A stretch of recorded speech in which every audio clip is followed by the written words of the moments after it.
19절에서 34절까지의 말씀입니다.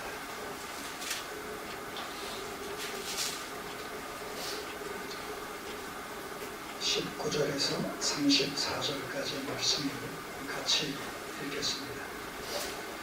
유대인들이 예루살렘에서 제사장들과 레위인들을 요한에게 보내어 네가 누구냐 물을 때에 요한의 증거가 이러하니라. 요한이 드러내어 말하고 숨기지 아니하니 드러내어 하는 말이 나는 그리스도가 아니라 한데 또 묻되 그러면 무엇 네가 엘리야냐 가로되 나는 아니라 또 묻되 네가 그 선지자냐 대답하되 아니라 또 말하되 누구냐 우리를 보낸 이들에게 대답하게 하라. 너는 네게 대하여 무엇이라 하느냐 가로되 나는 선지자 이사야의 말과 같이 주의 길을 걷게 하라고 광야에서 외치는 자의 소리로라 하니라. 저희는 바리새인들에게서 보낸 자라. 또 물어가로되 네가 만일 그리스도도 아니요 엘리야도 아니요 그 선지자도 아닐진데 어찌하여 세례를 주느냐. 요한이 대답하되 나는 물로 세례를 주거니와 너희 가운데 너희가 알지 못하는 한 사람이 있었으니 곧 내 뒤에 오시는 그이라. 나는 그의 신들매 불리도 감당치 못하겠노라 하더라. 이 일은 요한의 세례 주던 곳 요단강 건너편 베다니에서 된 일이니라. 이튿날 요한이 예수께서 자기에게 나오심을 보고 가로되 보라 세상 죄를 지고 가는 하나님의 어린 양이로다.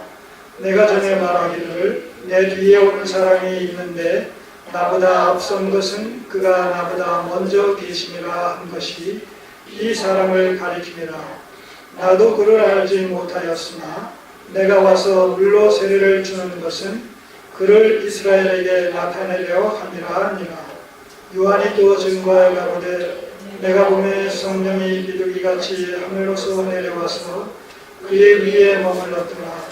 나도 그를 알지 못하였으나 나를 보내어 물로 세례를 주라 하신 그이가 나의 말씀하시되 성령이 내려서 누구 위에든지 머무는 것을 보거든 그가 곧 성령으로 세례를 주는 이인 줄 알아 하셨기에 내가 보고 그가 하나님의 아들이심을 증거하였노라 합니다. 아멘. 기도드리겠습니다.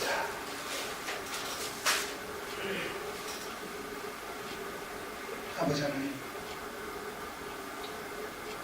세례 요한의 증거를 쫓아서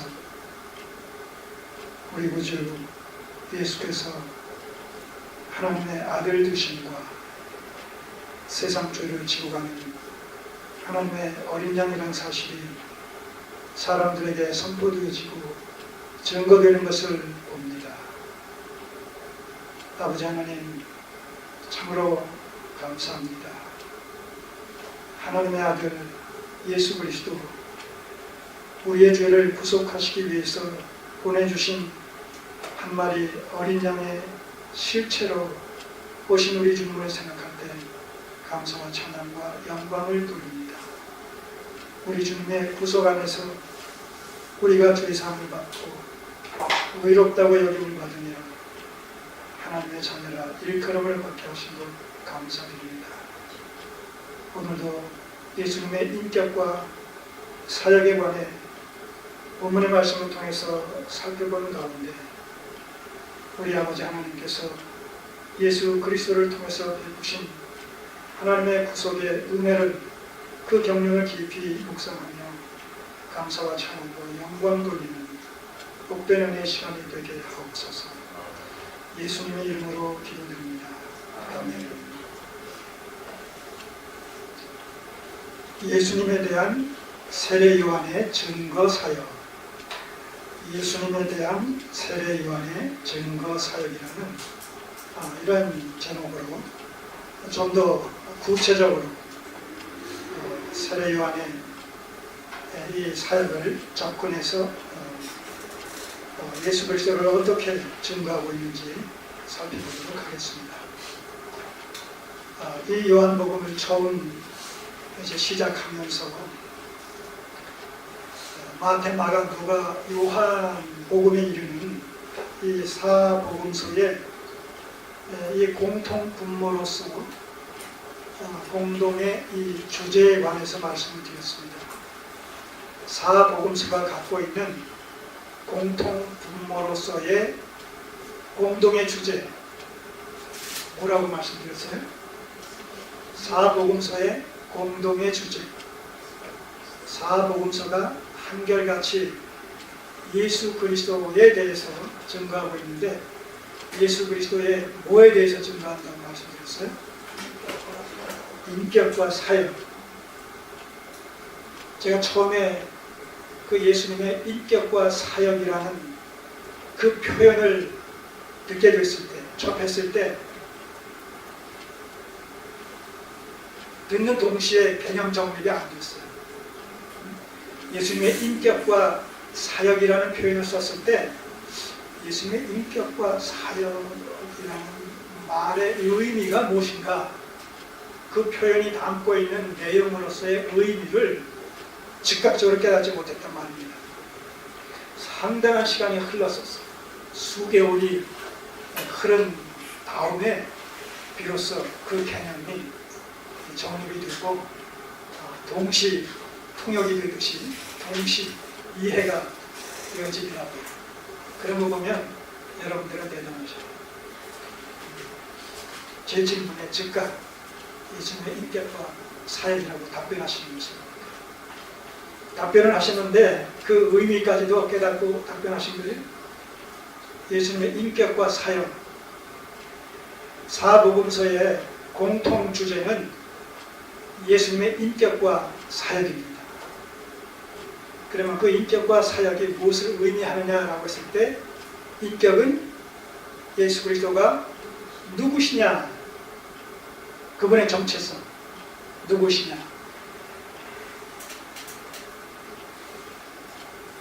복음서는 뭐라고 한결같이 얘기한다고요?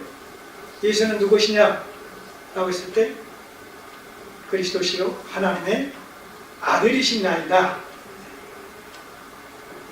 예수님은 하나님의 아들이시며 또한 그리스도이시다. 구약에서 예언된 그리스도이시다. 이게 예수님의 인격에 대한 내용이에요. 인격은 예수 그리스도가 누구시냐라는 것이고, 거기에 대한 질문의 답변은 예수님은 하나님의 아들이시요 또한 구약에 예언된 우리의 죄를 구속하시기 위해서 대성물로 보내주신 메시아의 당사자 그리스도. 메시아는 히브리어의 개념이고 그리스도는 헬라어의 개념이에요. 똑같아요. 기름 부음을 받은 자, 우리를 구속하시기 위해서 하나님께서 보내주신 구세주, 구주 되시는 분. 그러면 그리스도의 예수님의 인격은 그렇다는 거예요. 예수님의 사역은 뭐냐? 그분이 우리의 죄를 담당하시기 위해서 고난당하시고 십자가에 달려 죽으시고 사흘 만에 부활하심으로 우리를 죄로부터 구원하시기 위한 대속 사역을 담당하신 내용이 그리스도의 사역입니다. 구속 사역이죠. 대속 사역. 십자가의 죽으심과 사흘 만에 다시 살아나심. 예수 그리스도의 죽으심과 부활하심. 우리 죄를 구속하시기 위한 예수 그리스도의 죽으심과 부활하심. 이게 예수 그리스도의 사역이랍니다. 물론 그 사역을 좀 더 깊이 있게 얘기한다면 죽으시고 부활하시고 승천하시고 다시 오시는 재림하시는 것까지를 다 포함해서 포괄적으로 우리가 사역의 개념을 정리할 수가 있겠습니다만, 핵심적으로 요약한다면 예수 그리스도의 죽으심입니다. 우리의 죄를 구속하시기 위해서 예수 그리스도께서 죽으시고 사흘 만에 죽은 자 가운데서 다시 살아나셨다. 죽으심과 부활하심. 이것이 사역의 이오지가 되죠. 바로 이 주제에 대해서 사복음서는 부단히 증거하는 거예요.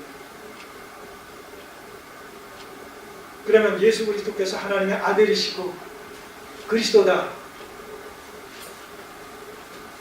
라고 하는 사실은 예수 그리스도만이 우리의 구주가 되십니다. 우리의 대속물이 되십니다. 우리의 죄를 감당하실 수 있는 필요 충분 조건을 충족시키신 분이다. 다시 말해서 그런 의미에서 예수 그리스도는 하나님이시며 동시에 사람이시다. 우리는 그것을 신학적으로 신성과 인성을 한 인격 속에 겸비하신 분이다.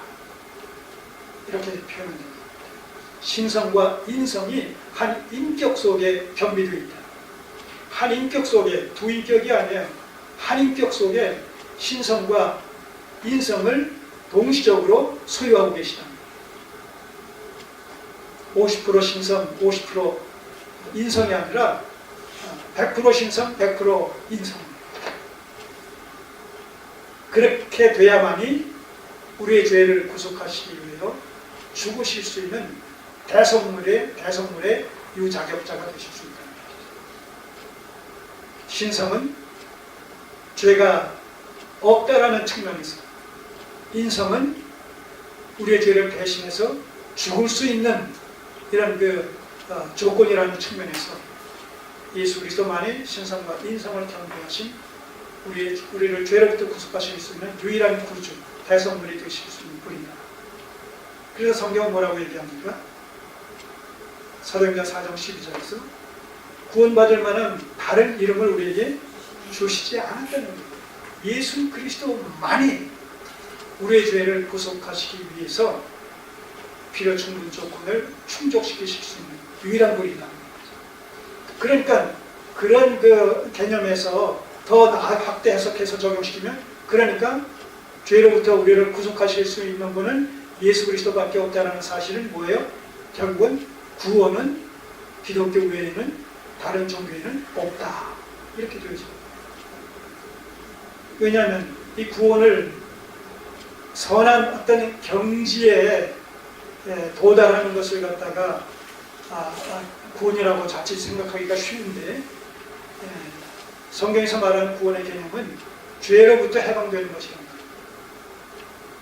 사람들은 종교가 갖고 있는, 종교가 제시하고 있는 이런 구원론에 대해서 일반적인 이런 비유를 들어서 설명을 할 때, 산 정상은 한 곳이지만 그 정상까지 오르는 길은 여러 길이 있다. 그러나 그 여러 길을 통해서 올라가더라도 결국은 정상에서 다 만난다. 그래서 모든 종교의 구원은 다 동일하다. 어느 종교를 믿더라도 다 구원받을 수 있다. 이렇게 얘기한다는 거죠. 이게 종교 다원주의라는 거예요. 어느 종교에도 구원이 있는데, 타 종교에서 타 종교의 구원도 결국 하나님께서 타 종교의 창시자의 모습으로 그 종교를 통해서 구원받을 수 있도록 길을 열어놓으셨다. 이렇게 얘기합니다. 하나님께서 타 종교의 창시자의 모습으로 모든 종교 속에 임재하고 계시다. 그래서 결국은 모든 종교가 다 구원받을 수 있다.